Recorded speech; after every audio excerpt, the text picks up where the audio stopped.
So I've been bird dogging. If you're just watching, I have a book, Wake Up and Smell the Real Estate. Hey, Ellie, how you doing tonight? Wake Up and Smell the Real Estate. It's been a bestseller. My blog, I've been a investor since I was 19 years old. I was a millionaire by 28, and that was like 39 years ago. I've had a great lifestyle. Put my kids through college, write checks for cars, write checks for tuition. These are all things that were afforded to me through real estate. I'm a true real estate millionaire. I didn't make it I didn't make it selling books. But anyways, I thought we'd talk about, investing. I've been, bird dogging like crazy. I kind of hinted the other day that I had something, and I still, I'm in the running. I'm not where I want to be. I'm not like in the number one position. This is a property right at about $1 million. And thanks, Keith. And a lot of people are nervous, and I'll tell you something. This came up the other day from one of the students in my mentorship, and he's actually made a few deals since he's started the mentorship, but it had come up about, we got a lot of bars. The bars are not doing well. I have tenants that are in the bar business and they haven't been open for months. I have restaurants. They've been open, but they're not doing well. And starting to see a lot of people. Remember, I talked about the Band-Aid, which is the bailout money, the PPP money. And my concern, and the reason I went from selling 4 houses to selling 8 houses is because I didn't want to get caught in the downturn. I don't know how big a dip we're going to have, but I'm seeing more signs of that dip in the last few days than I've seen anywhere. And I've had a terrible, today's tax day, right? Today's supposed to be, it's July 15th, but it's the new April 15th, right? Because of the COVID stuff. But so a lot of people are, I think a lot of this is overblown. The COVID stuff. I'm telling you, we have a fantastic survival rate under 70. It isn't much worse. And it's like half again as bad as the flu. And if you look, they're counting almost everything as a COVID case right now. So part of it probably is flu. Some of them are dying of flu, but it's being counted as COVID. I think it's devastating to the businesses. We got, being in an election year doesn't help. And, but I tell you, the suffering is terrible in business and real estate. And, and I've been over backwards to help a lot of my tenants, and I can do that. But, for some of them, it ain't going to be enough. There's been some restaurants that have been around for years that are closing. There's been, I'm seeing bowling alleys close. And so where's the opportunities, right? Could be in bowling alleys right now. Gyms are closing. I know a lot of the companies that are going out of business were already on the brink of going out of business with Amazon. This was just the final straw that broke the back, I think, of a lot of these companies. And I'm talking about like Gold's Gym, and I'm talking about some others that I've seen that don't look like they're doing very well. Our Pier 1 Imports, I heard, is going out. A lot of big names. But the writing was maybe on the wall for some of them anyways. But it's the small business that's getting killed. And like I said the other day, somebody knew of a bar owner, and the bar owners are, hurting, obviously. And maybe they're liquidating some of their other real estate. So there's maybe an opportunity is people that are struggling, that are hurting the most here, are selling off some of their other assets to keep their bread and butter, their bar open or whatever. And so those people are probably vulnerable to making a good deal for you or somebody else that wants to buy it. And it's kind of how it works when you get a great deal. Somebody is on the losing side. And what I try to teach you with my methods, my book, is to be on the winning side of those kinds of transactions, because things do go up and down, and that's why I say I make my money the day I buy, so that I can be done, sell it, get my money, and move on to something else. In a situation like what we got here, it was almost overnight things went bad. But most times you can kind of see it coming. But I think we're going to have a fast recovery. But I think because it's a political year, I think they're going to make everything as hard as it can be to make the economy as bad as it can be. And I got a feeling COVID will be over after the election. I mean, hate to say it. If you guys remember the rolling blackouts, they said, the rolling blackouts. What are you going to do for the grid? What are you going to do for the grid? Each party's talking about how much they're going to do for the grid. And as soon as one of them got elected, never talked about it again. So it's a manufactured problem. And I think a lot of this is manufactured. Sure, we did have a real problem, but I think the worst of it's done. There's no reason we can't go back to business. I think it's like a 99.5 survival rate for people under 70, so if you're just, that's really good. It's not much, like I said, it's not much worse than it is for the flu.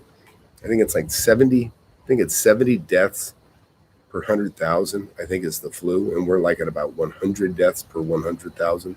So it's like half again as bad, which isn't bad. And we're counting flu stuff as COVID stuff, it seems. Because there's money, it goes back to government, wasteful government.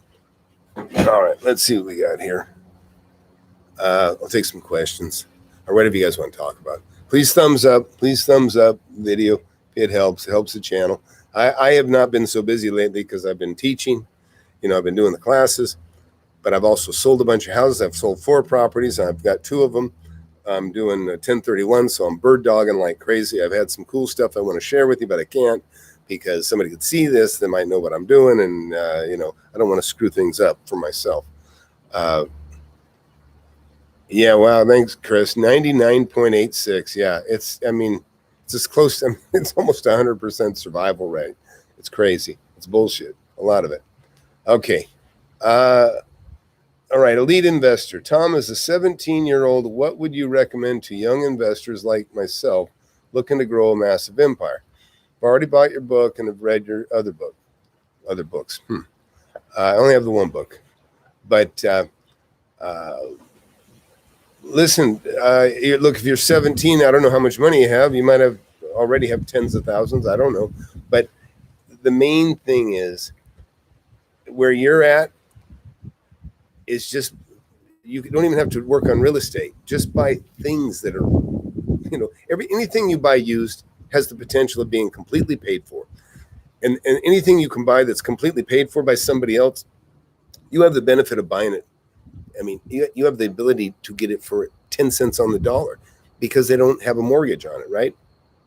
That could be cars, that could be books, that could be, it could be anything. It could be anything of value.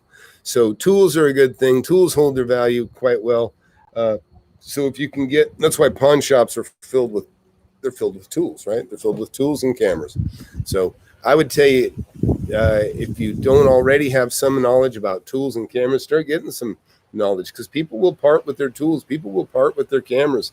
You guys that are maybe in cars, I bought and sold over, God, I think I went through 15 cars before I was 21. And it wasn't because I love cars. It's I love the money. I'd flip them. I'd buy cars and I'd flip cars. And I did that up till I was 21. So that's something anybody can do, right? Especially at 17, you can't even legally own a piece of property right now.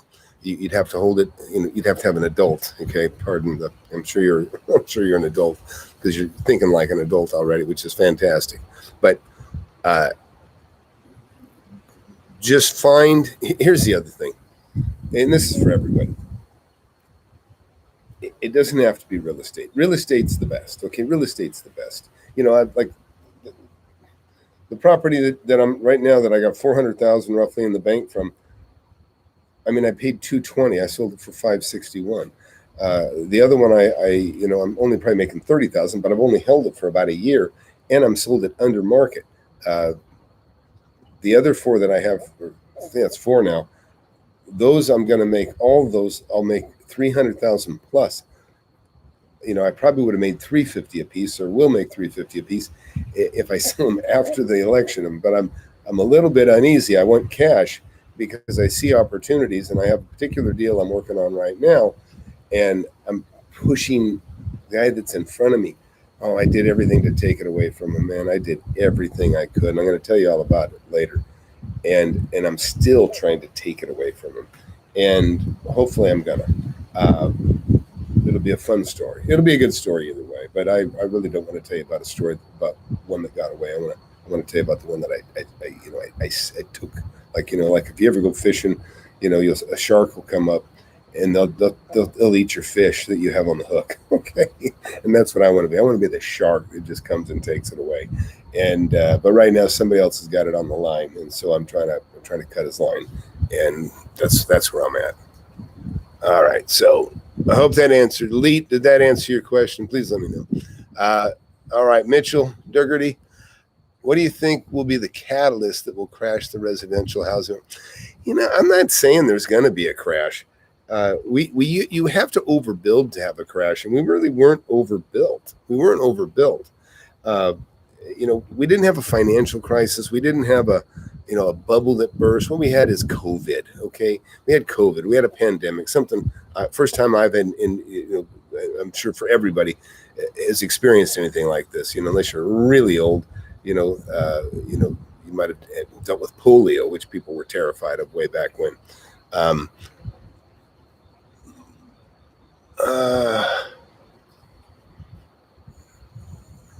Yeah, I don't know about the statistics on that AV Ranch, but hey, thanks, Keith. I'm glad you're enjoying the class. Okay, you're flipping vending machines like crazy. Well, that's interesting. I don't doubt it. I could see people wanting to not go into a store and maybe get something, prefer to buy it like that. And David, what David wrote here, hey, Tom, I'm printing away. Oh, here at Carolina Shirt Company. I also closing this week on a fix-up in a great neighborhood. Hey, David, that's fantastic. You can make a great deal anytime on a declining market and a flat market. As long as you're getting a great deal relative to what the thing's worth.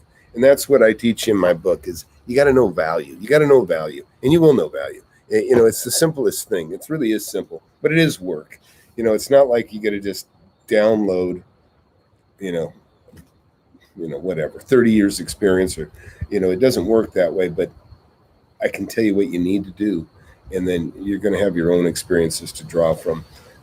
Something else just happened too recently. I can't show that one either right now, but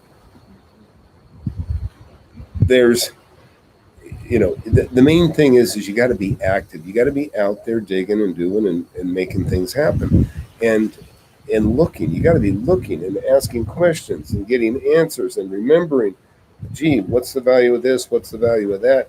It's like, everybody here can relate to shopping for something. When you go to shop for something that costs money, whatever it is, it could be a car, it could be a motorcycle, you get an understanding of what the values are as you shop. You go from one store to the next, and you go to Amazon and you see what they're selling it for, and you're getting information about value. And so now if you go to look at the secondary market, meaning used, okay, and everything, all real estate is used, right? The land's been here for millions of years. It's been owned by one tribe or another, and one owner or another. It's used. And that is what, that's the thing is anything used has the potential to be paid for. And this is going to allow you to make the best deal. But you got to educate yourself as to what values are worth. You could see a pair of glasses, some Maui gems that you're thinking, geez, $50, that's a lot of money. Well, they cost almost $300. And I know because I've lost a pair. And I get mad at myself. Then I wear these cheapos because I can't find the ones that I spend so much money on. Pretty. That's why I wear lanyards. Okay, is so I don't lose my damn glasses. But when I go into a business meeting, sometime or certain meetings, I don't keep my sunglasses on my head. I tuck them in my pocket and I comb my hair nice and neat, and I do what I got to do. But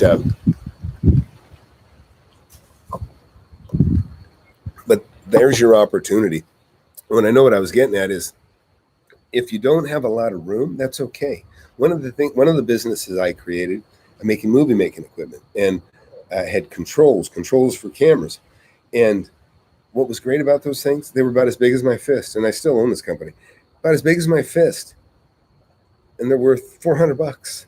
Okay, so I could have $1 million inventory in a garage. Okay, and so like diamonds, if you know diamonds, it's fantastic. So like if you're somewhere like in New York where space is precious, you can inventory. The smaller it is, but the diamond, you can hold $1 million in a cup. Okay, so those things are, I consider it your warehouse. Depending on what you have, it's your warehouse. You could make a ton of money in the forklift business, but if you got a forklift business, let me tell you, you got to have forklifts big enough to pick up forklifts. Okay, so it's very heavy inventory, and I don't like heavy inventory. I don't like all the handling that goes with it. Now, I bought machines that weigh 21,000 pounds that I've flipped and made tons of money on, but that is what's important is, just think it through, right? Think it through what you're doing. Some things are hard. Some things require a title, like real estate or cars. You can get a great deal, but there's a little bit of process and a little bit of work. And like with cars, you got to, you typically, they don't like you. They call it passing the pink slip. I used to do it all the time. I didn't want to put in my name. I'd buy a car, I'd have the owner sign off on it, and then I'd hold on to that pink slip, or let's say call it a pink, and then I'd find another buyer, and I would just have them sign where my name was supposed to go, and I'd take my cash and they'd take the car. But that was a long time ago when I was a kid. But anymore, a car dealer, they got to put it in their name, and there's work and there's money that gets transferred, in the process. It's got to be transferred twice. But good used equipment is clean. It doesn't cost anything, cameras and that sort of thing. You know what I mean? You got the item. There's no UCC. There's none of that stuff. And so that's something I really like. All right, let's get back here. Okay, good. You got your question answered. Cool. Do you think foreclosures will happen? Well, yeah, I think they're going to happen, but there's probably going to be a lot of breaks for people that can't make their mortgages. But when I don't necessarily think bankruptcies, to be honest. I think more short sales. I think people that really devastated, that going to lose their property, or they can't make their mortgage, they're going to get a lot of leniency from the bank, and in the end, they might be allowed to sell their home, and the bank will take a hit and do a short sale. I think that could happen. Whether it does or not, I don't know. But there's definitely some deals to be had. Yep, no bad real estate, just bad deals. That's right. Thanks, Paul. Okay. Would you ever consider reinvesting in Santa Barbara again? You know what? I'm actually going to be in California. I'm flying to California here in about a week. And Santa Barbara, no, not for me. It's funny. Santa Barbara, it's like the women to men ratio there is like 5 to 1. But I mean, they're elderly women. And but it's because they're like, a lot of them are, they're ex-wives of guys that have made a lot of money. The women go to Santa Barbara, but there's actually the women to men ratio, I think, is like 3 or 5 to 1. It's crazy. So if and I'm not old enough to be in that crowd yet, but I do like the beach, and I am looking at the beach. I'm looking at the beach as a backup. I have places that I may buy a beach house. About $1.5 million, $1.5 million or something, or maybe a little more than that. And It's not my first choice, but you know what? I'm ready. I could dig a beach house there. I've had one in the Ventura area, but I picked the wrong beach. It's not going to be in Ventura, and it's not going to be in Santa Barbara. Okay, do you have a link to see the documents in the book better? I've got that in the I'm going to have a secondary class. I mean, I've got the mentorship program. There's stuff in there for the gold members to take the mentorship. But I might have like a second tier thing where you'll be able to get some of that, to be honest, Chris. But I don't have it quite figured out yet. Okay. Oh, Anne-Marie. Hey, Tom, I just got my real estate license in North Carolina. Not sure if it helps to affiliate with a firm or just to do it on my own. Anne-Marie, it depends on what you're going to do. I would seriously consider looking at being a leasing agent. They place offices, they place, industrial buildings. You can go into, I lease almost all my stuff through Craigslist, and I always put in there agent co-op, meaning I'll give 4% to an agent that brings me, a tenant. Okay. And when I say 4%, it's 4% of the whole year. If they bring me a tenant that rents, $10,000 a month for, 3 years, that's $360,000. I'm going to give them $10,000, or actually about $13,200. So that's as good as any commission, and better than on a lot of house sales. You'd need to sell a house for, God, to get that much, you'd have to sell. That's like half of an $800,000 sale, depending on exactly what the rate is. What they charge for the listing side or the selling side of the deal, the commission.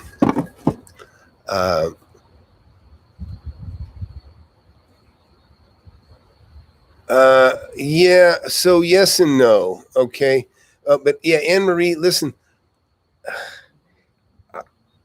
I could never be a residential agent. I just couldn't do it.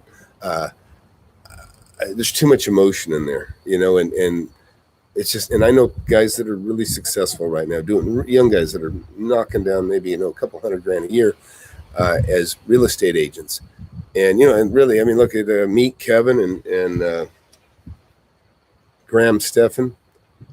I mean, those guys got into real estate early as agents, and, they made great commissions. They're making, I think Graham, he made a $45,000 commission. That's amazing, but it's even making a $6,000 commission and that sort of thing.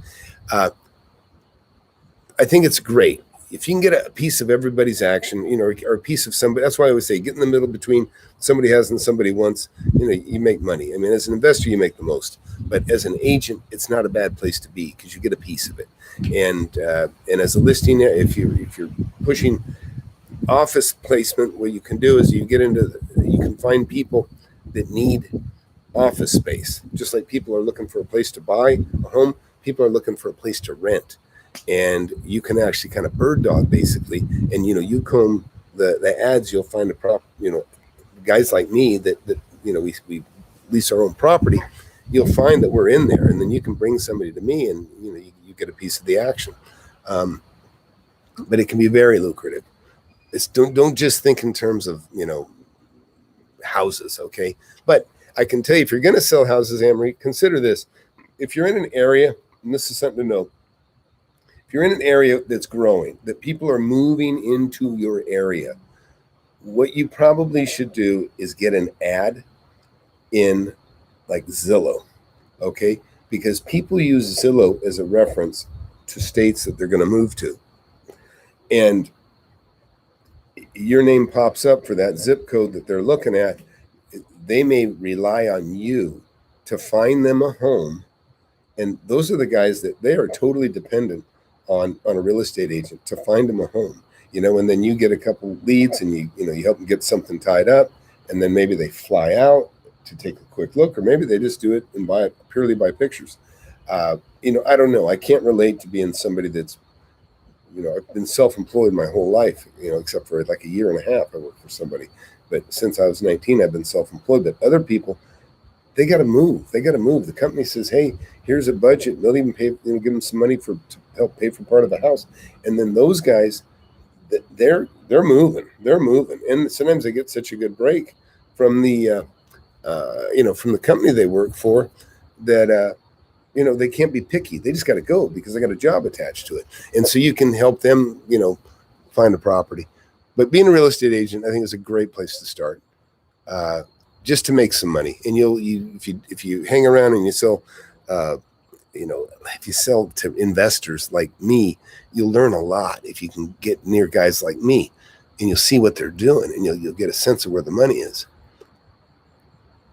Asset trader. Yeah, I'm looking at land. I'm not saying everybody should do that, but I've been around and I got money, and so I can pay cash for land, and then all I got to worry about is the tax burden. And I don't know everybody's capacity to carry debt, okay, but I've got a pretty good capacity to deal with that stuff. So I'm okay to buy some land and things that I can afford to speculate, but I don't recommend anybody do that unless you've already got a few $1 million or whatever your comfort level is.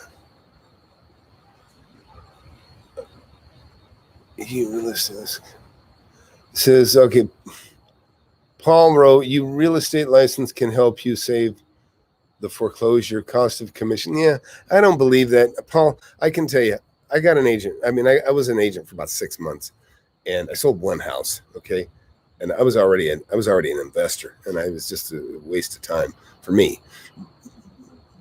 But it really wasn't worth it, because really one of the reasons I like using an agent is I can pay an agent 1.5% if I have them list something for me. So that's all I'm saving. Because if as an agent, as an investor agent, I'm going to sell my property. On the selling side, I only pay about 1.5% to anybody anyways. I'll give somebody a 3% commission as the listing agent if it's 200 or 300,000, but if it's over that, I only give them 1.5 to 1.25%, because they're still making the same money if I give them 1.25 on 400,000 as they would 300, as they would making 3% on 200,000. It's the same work. Sometimes it's less work. So that's my thoughts on that. It's nice to have somebody in between, and I'm talking about the errors and omissions insurance, and that's insurance that real estate agents have to carry. Not that things ever go bad, but if everything does go crazy and somebody's suing, those agents, their brokerage, the insurance they got is going to get tapped. They're definitely going to end up in the mix. I've never sued anybody, by the way, like that.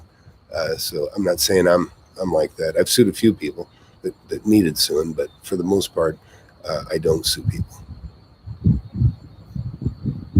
Okay. Listen, the question I got here is, do you think properties are generally overvalued right now?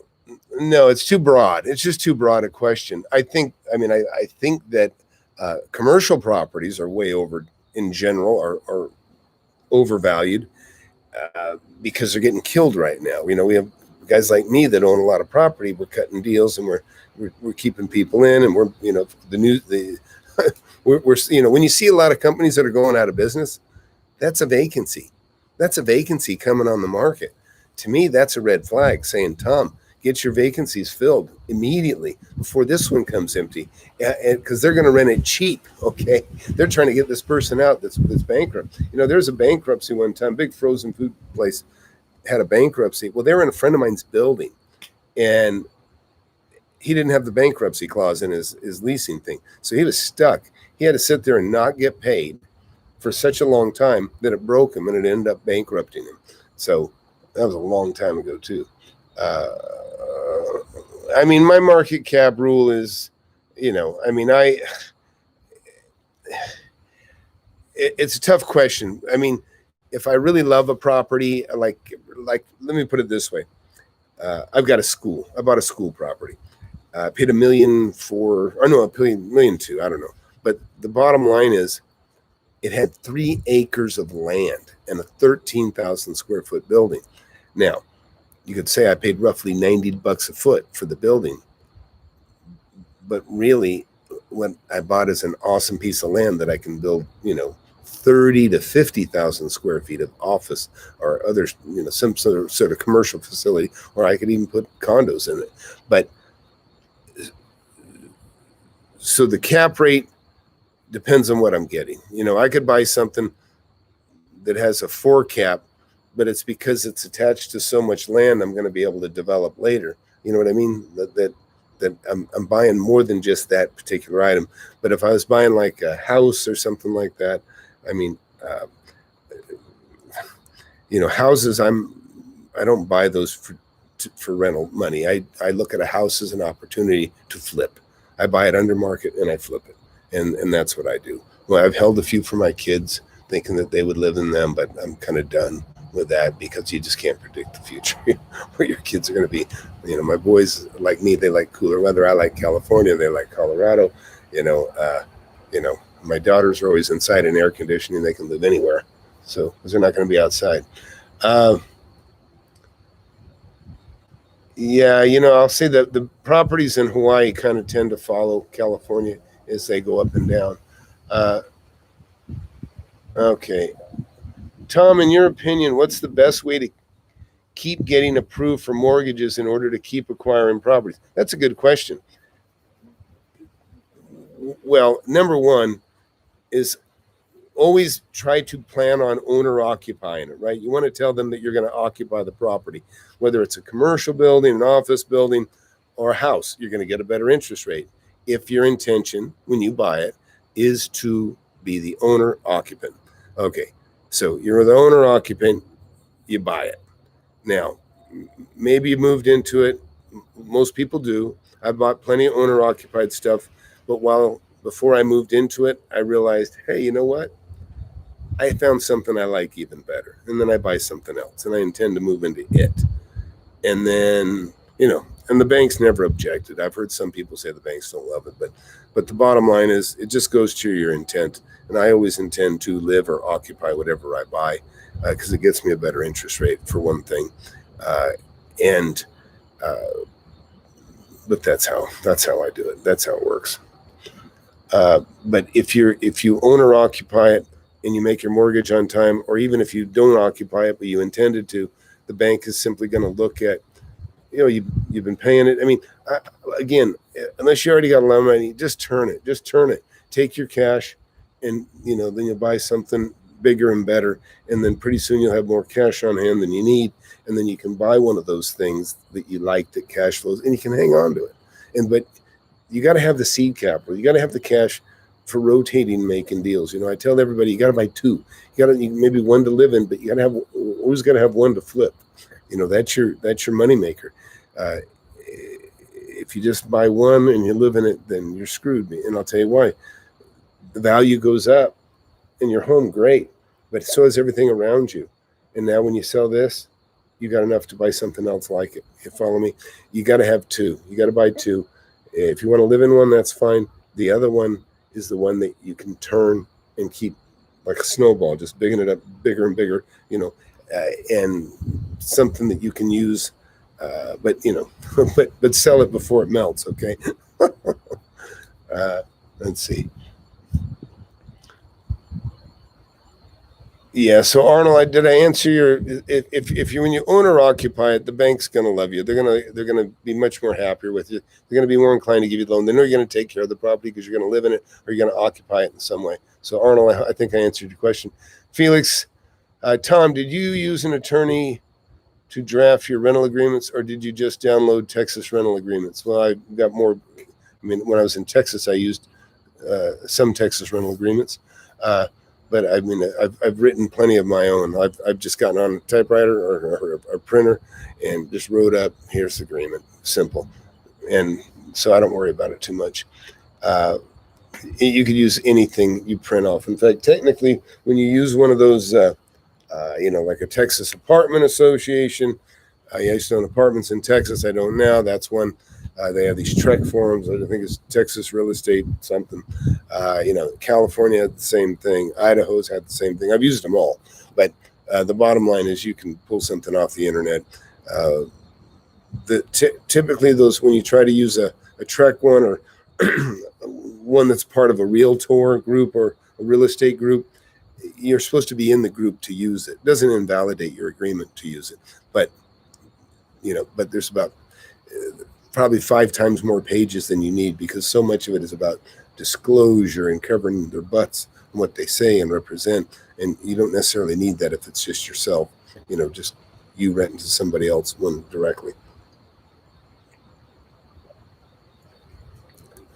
Hey, please thumbs up if you like what you hear. Anyways, my book, Wake Up and Smell the Real Estate.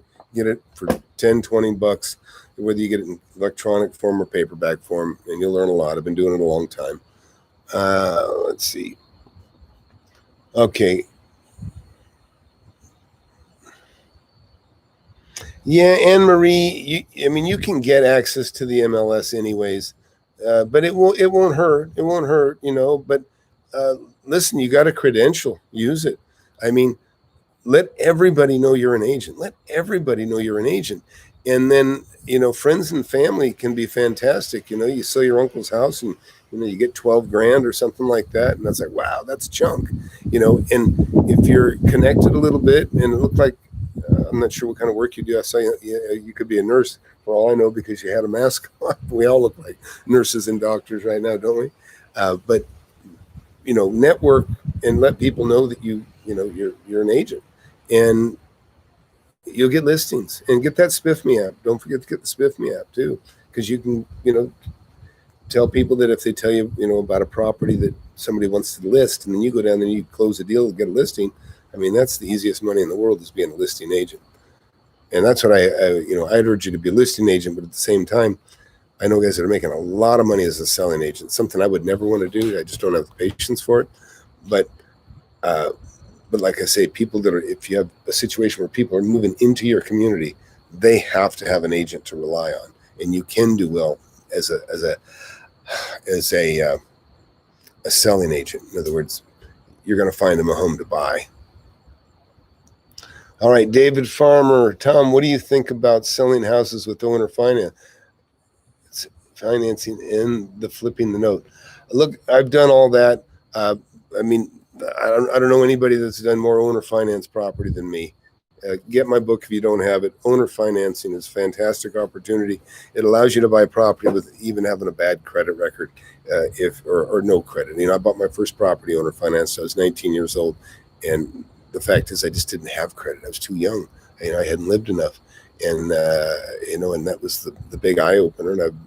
And I've done it many, many times since. Let's see. And flipping the notes, and I've that as notes go too. I've carried notes. Let's say I carry a note for $10,000. Maybe that's all I made was the note. I bought a property for $10,000, and I put $2,000 down. And then somebody bought it from me for $20,000, and they put, $5,000 down. So I got my $2,000 back, plus I put, maybe $2,000 in my pocket. But then I have a note. They owe me $8,000. Well, the note I get $200 a month on. Someday I'm going to show you guys. I have a book this thick, just filled with notes that are from $5,000 to $300,000. But most of them are $5,000, $10,000, $20,000 notes. But there were 100, 200, 300 a month coming in. And I remember having about $10,000 a month coming in, before I was even 28. And it was fantastic, it was income. But, and then some people had hard times, and then they couldn't pay on the notes. But once you've received a payment on a note for a solid year, that's what you call a seasoned note, meaning it's kind of matured. It's seasoned, meaning I consider it's been sprinkled with payments for 12 months. So people feel good about it. So then you can take that note and you can sell it to somebody. And, you have $8,000 note, maybe it pays 10% interest. That's a good return already. So somebody might give you the full face value of the $8,000, or they may give you, say, hey, I'll give you there's $8,000 owed. I'll give you $7,000. And so now they're making, 10% interest on $8,000, but they took another $1,000 off the top of that. And that's a great place to be. In fact, when I was younger, what I always thought I'd do when I got about my age that I am now is I thought that all I would do is loan money. I would just loan people money. And I am a little bit of a hard money lender, but not that much. I'm more of a borrower than a lender, to be honest. But I'll do it for friends and family. But I always thought I'd like to just loan money. I had a guy named Gary Pangborn out of California. He loaned me my first hard money loan. He loaned me $30,000. And that's all he did. He was a real estate agent, but the only reason he was in that real estate office is he was looking for people that needed money. That's it. He was a hard money lender that this lived in the real estate office and just kept his ears open. And I appreciate his help because I made a lot of money with that $30,000 he loaned me. Okay, so we got.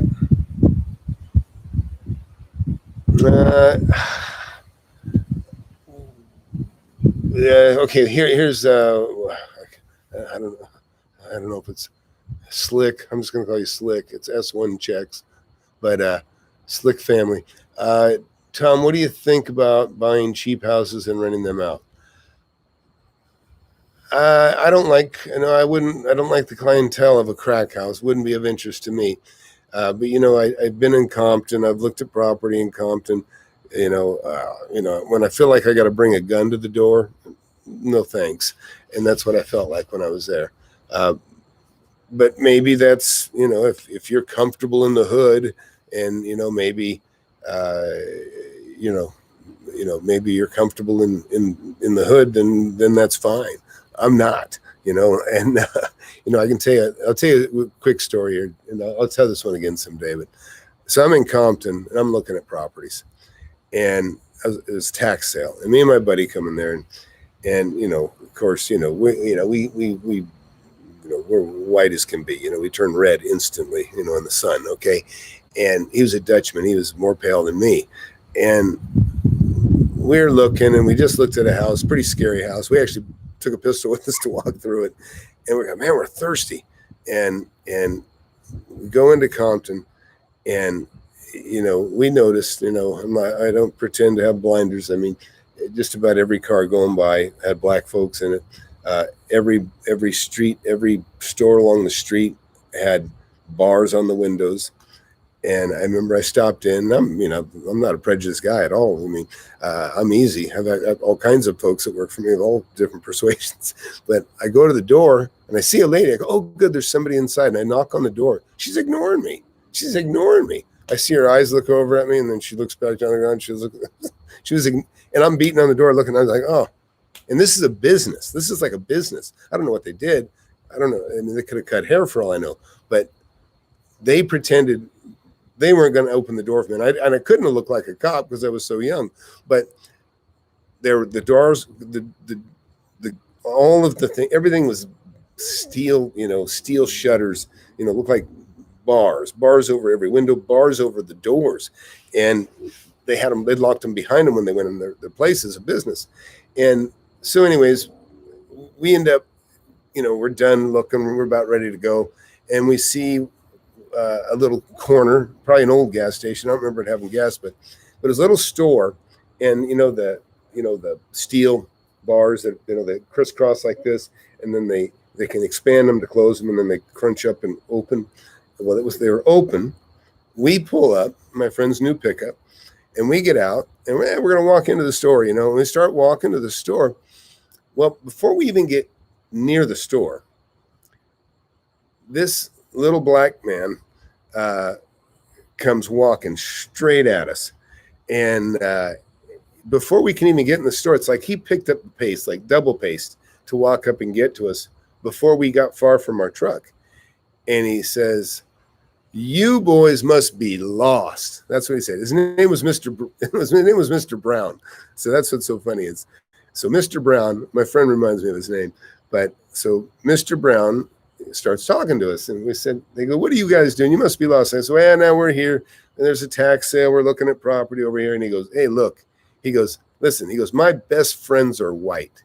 He goes, they invested in the white neighborhoods. He goes, they're millionaires. He goes, I invested here. He goes, I'm working in the liquor store or in the whatever. I'm working in the convenience store. Probably was the liquor store now to think about it. But he came out there to protect us. He was basically telling us, get the hell out of here, okay? But the lesson I got from him that I'll never forget is he says, listen, he goes, like I told you earlier, he said his best friends are white. They're millionaires. They bought in the white neighborhoods. He goes, I bought here. So he bought in, like what you're talking about, kind of a tough, gritty neighborhood, okay? Really tough, a lot of crime, heavy crime. And he said, listen, he goes, listen, don't buy black or your money will turn black. That's simple. He said, don't buy black or your money will turn black. And listen, that is a true statement, and I respect it. And it came from a guy that was about 75 years old, that was black, and his best friends were white. And I got no reason to doubt his words. And you know, and anyhow, that was his example. And, you know, the bottom line is, if you're comfortable in that neighborhood, because I followed the tax sale on that property that I looked at. I mean, I don't think I'd have paid 10 grand for it. And it was a nice, decent structure, but I was scared to death. There's needles on the floor. It's a tough place. And somebody paid $75,000 cash. And I think it was the lady that owned the place next door. She understood the value. She knew what was there. And that was, you know, to her credit, she probably made money, but definitely not my type of deal. Anyways, but I got to share that because that's just what happened. Oh man, battery's getting low. All right, let me rip through this because battery's getting low here.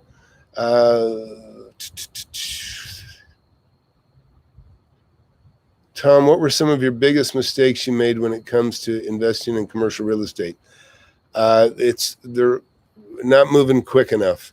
Not being quite prepared. I've got a painful one I still haven't told you guys about, but I mean, I could have made $1 million and I had it, and could have made really in a short amount of time. I probably could have made $2.5 million.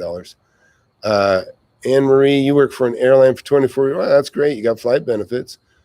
I like it. I got a girlfriend that is airline pilot, and we flew to Brazil, in business coach, which is like business class, which is like first class. I enjoy her benefits. Let's see. Dojo Kyle, how much improvement do you do a residential property when it is a rental versus when you're, I don't like putting any money in them. I try to buy property that I can just clean the windows, make everything look as good as possible. And, and because, it just depends on where you're at. If you got a house that's under $50,000, you can't put any money in it. I mean, a kitchen can cost as much as the whole damn house. So you just, there's stuff like that happens. So best thing you can do is just find a place that's maybe run down, but not that you got to replace everything. Okay, man, I'm getting down to 5% here, so I'm going to try to rush through it. Oh, yeah, Emery, that's awesome. Yeah, the flight benefits are great. What airline did you work for? All right, Dojo Kyle, Kia. Hi, Tom. What is your criteria for pulling a list to buy land? Well, I can tell you right now, I like paved frontage. I like sewer and electricity.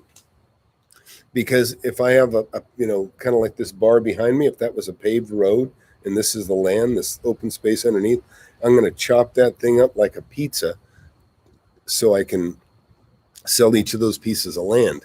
Where if I buy a piece of dirt that's off, then, the burden's on me to pave streets and stuff like that, which I don't want to do. Kevin, I'm good. Glad you're enjoying the book. You too, David. Thanks. Keith, I know who you are. And you've heard this story before. Thanks. I appreciate it. I was out there today. It's still kind of bad out there. Yeah, I know. Although, I lived in Lancaster, California, too. Lancaster, California now has more crime than Compton. It's crazy bad. So Compton is not the worst place you can be now. Lancaster is. Yeah, hit the like, please. Guys, I'm going to have to go pretty soon, but please give it a thumbs up. I'm running out of power. I could walk you into the kitchen and talk some more. If you guys want to hang out, I could possibly do that. Jeez. All right, Natasha, thanks for buying the book. So look, I'm going to close it up, guys. I'm down to 4%. Wake up and smell the real estate. You know, so many people get ripped off going to these free seminars. It's just an excuse to get you in the door so they can fleece you for $10,000 and $20,000. I've heard terrible things about even Grant Cardone's seminars. You know, putting people under pressure on the stage and different BS. You know, I didn't witness that, but I've heard it and people have talked about it. You know, I think Anne Marie actually bought some Grant Cardone stuff that she wasn't very pleased with. But look, don't trust anybody that stands to make money off you. I don't care if it's a real estate agent or you know, I mean, if you're worried about me taking 10, 20 bucks from you, then don't trust me. But, you know, check, you know, it's like anybody, you know, you check what people have to say about that person. You know, people that make big claims ought to have testimonials to back it up. That's the bottom line. Or they ought to be able to point to me. I like everything I share with you is real estate deals that I'm doing or have done. You know, everything's real. It's not hypothetical, okay? Which so many of these other guys, it's purely hypothetical. Yeah, no, Rui, it's I've got some good news, but I teased everybody, told me the other day I got something going, and I do have something going, but it's not done yet. But I think I'm going to know pretty darn soon, and hopefully by next week, you know, I'm either going to I'll tell you the story and it's horrible. I'm going to tell you the story and it's great. We'll see. But either way, it's all good stuff.